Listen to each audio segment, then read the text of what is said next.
आप सभी बच्चों का मार्शा क्लासेस में स्वागत है। मैं आज आपको इस वीडियो में मानव पाचन तंत्र के बारे में पढ़ाऊंगा। तो आइए शुरू किया जाए। सबसे पहला चीज कि तंत्र क्या होता है और तंत्र को अंग्रेजी में सिस्टम बोलते हैं। यह सिस्टम होता क्या है?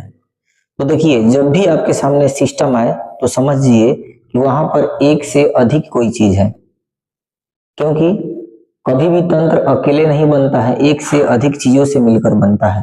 हमारा शरीर एक प्रकार का तंत्र है। क्यों? क्योंकि इसमें कोई एक ही अंग नहीं है, बहुत सारा अंग है। हाथ, पैर, नाक, आंख, कान, मुंह, फिर आपका पेट, हार्ट, बहुत सारा अंग है। इसीलिए हमारा शरीर एक प्रकार का तंत्र है, सिस्टम है।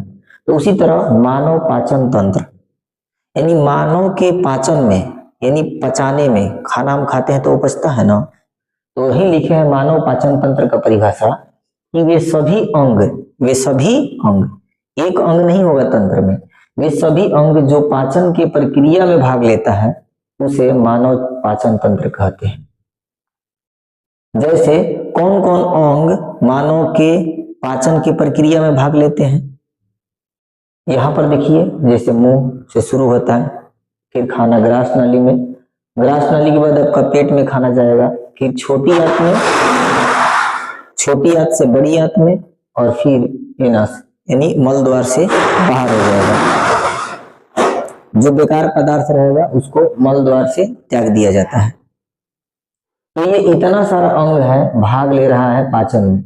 इसीलिए तो हम लोग बोले हैं पाचन का तंत्र। क्यों? क्योंकि एक से अधिक अंग भाग लिया है ना पचाने में। तो उम्मीद होगा ये परिभाषा क्लियर हो गया होगा आपको। लेकिन यदि आपको प्रॉब्लम हो तो बस आप कमेंट में लिखिएगा, लेकिन आपको लिखने की जरूरत पड़ेगा नहीं, एकदम आसानी से मैं आपको बता रहा हूँ कि ये सभी अंग जो पाचन की प्रक्रिया में भाग लेते हैं उसे हम मानव पाचन तंत्र कहते हैं। जैसे में आप समझ लिए होंगे। अब अगला आता है आपका कि मानव पाचन तंत्र तो समझ लिए, अब ये पाचन का मतलब होता है का? पाचन कहने का मतलब क्या होता है? हम बोलते हैं ना कि खाना पच गया, तो पाचन को हम लोग परिभाषित कैसे करेंगे? और भोजन के बड़े बड़े कण को छोटे छोटे कणों में बदलते हैं, और बड़े से छोटे कण में बदलने में जो सहायता का काम करता है वो करता है आपका इंजाइम काम करता है। और इंजाइम एक प्रकार का है का? इंजाइम एक प्रकार का उत्प्रेरक है। उत्प्रेरक है, इसको हम जैव उत्प्रेरक क्यों कहे हैं वो भी बता देंगे आपको। तो पाचन किसे कहते हैं? पाचन का परिभाषा क्या होगा? देखिए, पाचन एक प्रकार का रासायनिक प्रक्रिया है। इसमें रिएक्शन होता है जिसमें कौन सहायता करता है? भोजन के बड़े बड़े कणों को छोटे छोटे कणों में बदलने में सहायता करता है आपका इंजाइम। और इंजाइम एक प्रकार का है का? उत्प्रेरक है। अब उत्प्रेरक क्या होता है वो तो नहीं समझ लीजिए। उत्प्रेरक और इंजाइम क्या होता है? देखिए, यहाँ पर इंजाइम के बारे में लिखे हुए हैं कि इंजाइम है क्या। तो इंजाइम एक प्रकार का उत्प्रेरक है। इंजाइम एक प्रकार का उत्प्रेरक है जो रासायनिक अभिक्रिया कराने में मदद करता है, जो रासायनिक अभिक्रिया कराने में मदद करता है। और इंजाइम प्रोटीन से बने होते हैं। सभी इंजाइम प्रोटीन से नहीं, लेकिन अधिकांश इंजाइम आपका प्रोटीन से ही बने होते हैं। तो हम कह सकते हैं कि इंजाइम है का? ऑब्जेक्टिव में भी इससे क्वेश्चन आता है कि इंजाइम क्या है, तो आपको बोलना है कि इंजाइम एक प्रकार का क्या है? उत्प्रेरक है। और दूसरा ये भी हम बोल सकते हैं कि इंजाइम प्रोटीन से बने होते हैं, तो इंजाइम एक प्रकार का प्रोटीन भी है। सभी इंजाइम प्रोटीन नहीं है, लेकिन अधिकांशतः इंजाइम आपका प्रोटीन है। तो इंजाइम क्या है? इंजाइम एक प्रकार का उत्प्रेरक है जो रासायनिक अभिक्रिया कराने में मदद करता है, और इंजाइम प्रोटीन से बने होते हैं। तो ऑब्जेक्टिव के लिए ध्यान में रखिएगा, आ जाएगा कि इंजाइम एक प्रकार का क्या है। तो उत्प्रेरक है कि नहीं ऑप्शन में रहेगा, तो उत्प्रेरक को टिक कर दीजिएगा क्योंकि इंजाइम उत्प्रेरक है। अगला आपसे पूछेगा कि इंजाइम प्रोटीन है कि नहीं। याद रखिएगा, इंजाइम प्रोटीन है। अब यहाँ पर उत्प्रेरक जो टर्म आया था इसको हम लोग कैटेलिस्ट बोलते हैं। अंग्रेजी में इसको कैटेलिस्ट बोलते हैं। इसको इंजाइम ही बोलते हैं अंग्रेजी में। उत्प्रेरक किसे कहते हैं? यह एक रासायनिक पदार्थ है। उत्प्रेरक यह एक रासायनिक पदार्थ है जो रासायनिक अभिक्रिया के दर को बढ़ा देता है और घटा देता है। मतलब उत्प्रेरक क्या है? यह एक रासायनिक पदार्थ है जो रासायनिक अभिक्रिया के दर को बढ़ा देता है। जैसे मान लिया जाए यहाँ पर आप देखिए भोजन के बड़े बड़े कण है ना, इसको किस में बदलना है? भोजन के छोटे छोटे कण में बदलना है। तो यहाँ पर हम एक उत्प्रेरक लिए, और उत्प्रेरक कौन सा लिए? एंजाइम लिए। एंजाइम लिए, अब एंजाइम लिए उत्प्रेरक। अब उत्प्रेरक एंजाइम है कई प्रकार का? उत्प्रेरक ही तो है। तो एंजाइम एक उत्प्रेरक है, और उत्प्रेरक किसे कहते हैं? जो रासायनिक अभिक्रिया के दर को बढ़ा देता है, यानी फास्ट कर देता है, यानी भोजन के बड़े बड़े जो कण है उसको जल्दी से छोटे छोटे कण में बदल देगा ताकि खाना का पाचन हो जाए।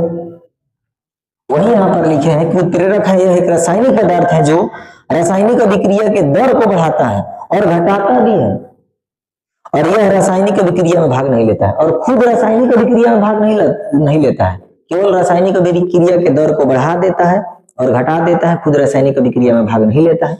इसलिए आपको ध्यान में रखना है, एग्जाम में आ जाए कि उत्प्रेरक क्या है, तो आप बोलिएगा कि जो रासायनिक अभिक्रिया के दर को बढ़ा देता है या घटा देता है उसे उत्प्रेरक कहते हैं। और उत्प्रेरक रासायनिक अभिक्रिया में भाग लेता है कि नहीं? खुद भाग नहीं लेता है, ये ध्यान में रखिएगा। एंजाइम क्या है? एंजाइम एक प्रकार का उत्प्रेरक ही है। जैसे पाचन में हम लोग एंजाइम लिए हैं उत्प्रेरक, तो उम्मीद होगा ये क्लियर हो गया होगा पाचन किसे कहते हैं। देखिए परिभाषा लिख दी है पाचन का, इंपॉर्टेंट है, ये याद रखिएगा। और कभी आपसे पूछ देवे कि पाचन के प्रक्रिया में कौन मदद करता है, कौन सा उत्प्रेरक हम लोग प्रयोग करते हैं, तो पाचन की प्रक्रिया में हम लोग एंजाइम उत्प्रेरक का उपयोग करते हैं। यानी खाना के पाचन की जो प्रक्रिया हो रही है, जटिल भोजन के कण सरल भोजन के कण में बदल रहा है, उसमें कौन से उत्प्रेरक का प्रयोग करते हैं? तो एंजाइम का उपयोग करते हैं हम लोग। और यह एक रही है पाचन की परिभाषा के लिए। पाचन क्या है? यह एक रासायनिक प्रक्रिया है जिसमें भोजन के बड़े अणु को एंजाइम के सहायता से छोटे छोटे अणु में बदला जाते हैं, जिसे पाचन कहते हैं। और एंजाइम को हम जैव उत्प्रेरक इसलिए लिखे हैं क्योंकि एंजाइम जो है ना हमारा सेल बनाता है, और सेल क्या है? जैव मतलब जीव जंतु जो जिस एंजाइम का निर्माण करता हो, जिस कैटलिस्ट का निर्माण करता हो, तो इसीलिए एंजाइम एक प्रकार का जैव उत्प्रेरक है। क्यों? क्योंकि इस उत्प्रेरक को यानी इस एंजाइम को हमारा सेल ही तो बनाता है, और सेल का है एक प्रकार के जैव है, जीव है।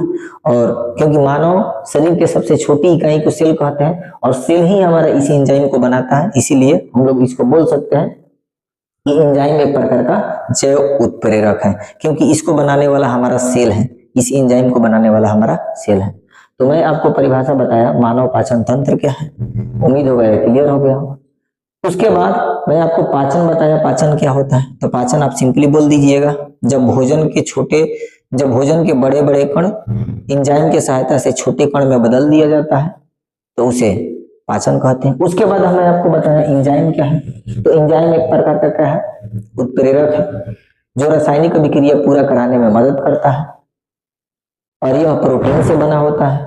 तो ऑब्जेक्टिव के लिए एंजाइम उत्प्रेरक है कि नहीं है, और एंजाइम प्रोटीन है कि नहीं है, वो भी है, दोनों है। एंजाइम उत्प्रेरक क्या होता है?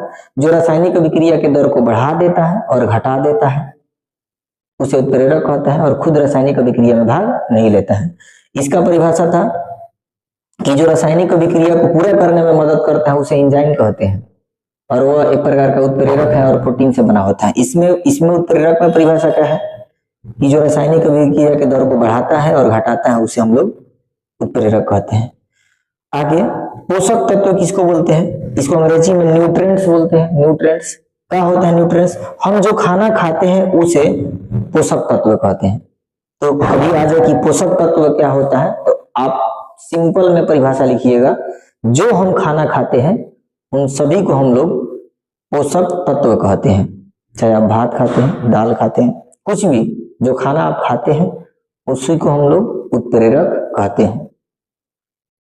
तो उम्मीद होगा ये मेरा वीडियो आपको अच्छा लगा होगा ये वीडियो, तो प्लीज आप इसे लाइक, शेयर एंड सब्सक्राइब कीजिए।